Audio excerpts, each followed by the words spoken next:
तो finally friends, ये गर्मा गर्म आलू की न्यू रेसिपी एकदम कुरकुरा बनके रेडी है।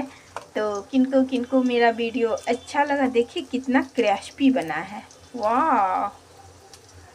तो किनको किनको ये रेसिपी अच्छा लगा, जिनको अच्छा लगा और जिनको नहीं अच्छा लगा, एक्टिव फ्लोवर्स नॉन फ्लोवर्स सभी लोग कमेंट लाइक ज़रूर कीजिएगा। और ये बहुत एकदम कुरकुरा बना है और बच्चे लोग को ये लंच में एक बार ज़रूर बना के दीजिएगा, बहुत अच्छा लगेगा। और चलिए मिलते हैं नेक्स्ट वीडियो में। सब लोग लाइक कमेंट शेयर ज़रूर कीजिएगा। चलिए मिलते हैं नेक्स्ट वीडियो में, अभी के लिए बाय बाय।